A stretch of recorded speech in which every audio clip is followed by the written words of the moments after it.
Welcome to the Workshop Therapy Podcast. This is going to be a really short one today.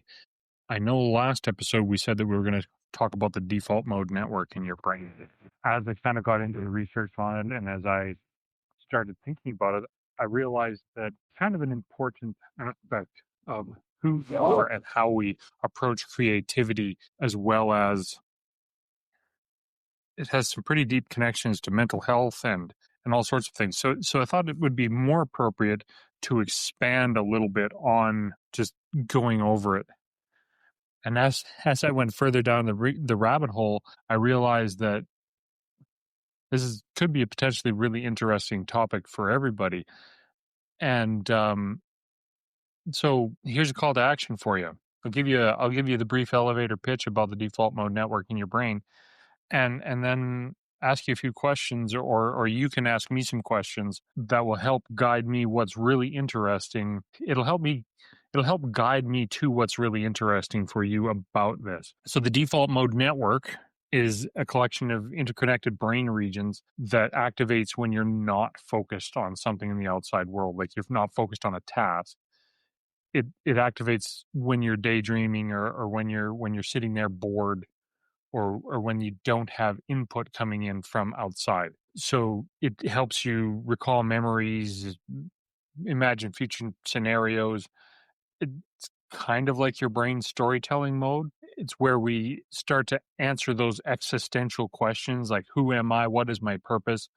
Where have I been and where might I go? Which is why it's really important for mental health.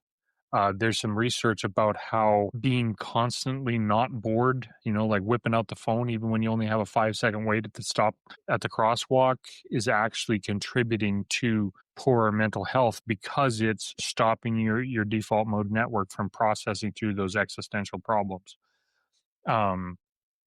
So conversely, though, when you're locked in a task, problem solving, or like I said, just not being bored by doom scrolling or playing a game on your phone, this default mode network quiets down. So there's been a lot of research that's linking the network to creativity, empathy, self-reflection. Conversely, though, it also has been linked to rumination, negative self-talk, and this is where we're going into meditation and mindfulness practices can be very powerful. So anyway, the default mode network is not just kind of idle brain noise, daydreaming. It's actually really important to how we kind of weave together our personal narratives. And when we can harness it, it can be a real key part of creativity and mental health.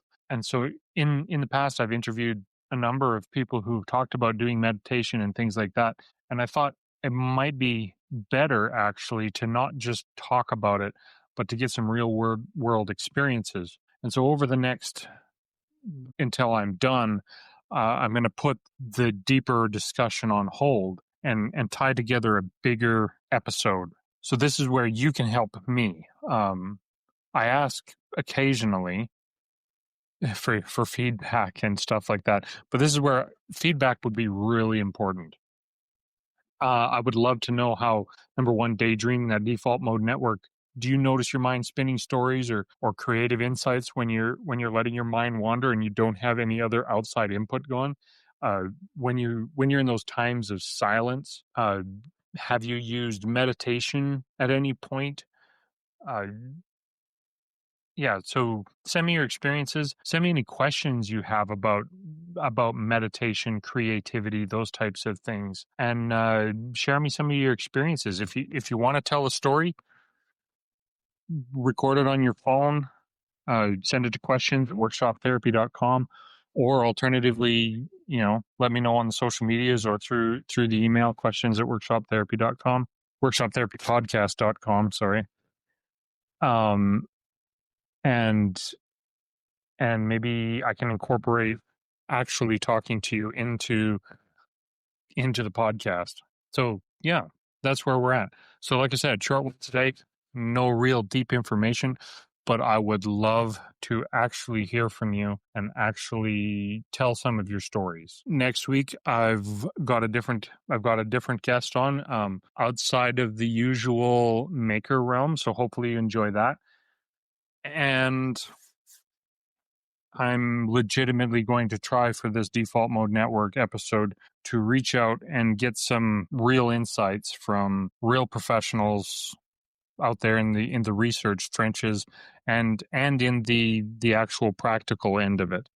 I've got some commitments from people you're familiar with already to talk about it, at least some aspects of it. So hopefully it all comes together to be interesting to you all. But what would really help, again, reiterate, if you have questions, experiences, or want to share a specific story, send me a message, questions at workshoptherapypodcast.com. And yeah, let's talk about it.